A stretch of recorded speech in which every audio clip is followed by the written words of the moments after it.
Bolalarni ichi nimaga qotadi? Chunki ona birinchi navbatda bolani ratsionini o'ylash kerak bo'ladi. Emizikli ayollarda bolasini ichi qotsa, demak ona o'zini ovqat ratsioniga, suv balansiga va kletchatka balansiga e'tibor qilish kerak. Shuningdek, onani jigari va o't qopi tozami, o't qopini suyuqligi to'g'ri oqayaptimi, bu ham juda katta ahamiyatga ega bo'ladi.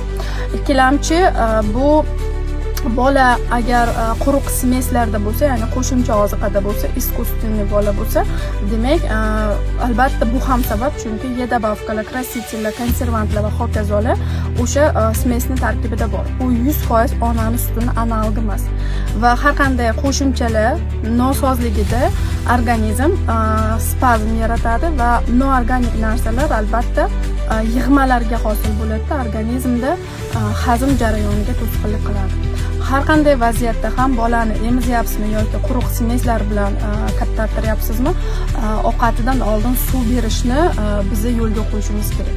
Suv iliqdan issiqroq bo'lishi kerak imkon darajasida va undan keyin 15-20 daqiqadan keyin emizasizmi, ovqat yeysizmi. Agar bolani ovqatga kirgizgan bo'lsangiz, tolali oziqalar bo'lishini ta'minlash kerak, chunki tolali oziqa ichakdagi o'sha suvni o'ziga shimib olishi va shu bilan birgalikda najas normal holatda ichakni tark etishiga sabab yaratadi. Agar tolali mahsulotlarni bug'da pishirib, ozgina sariyog' bilan aralashtirib bolani ratsioniga qo'shsangiz, men o'ylaymanki, suv, o'sha kletchatkali ovqat va shu bilan birgalikda harakat qoidasiga ham amal qildirishingiz sizni qabziyatdan xalos bo'lishga yoki bo'lmasam qabziyatni oldini olishga olib keladi.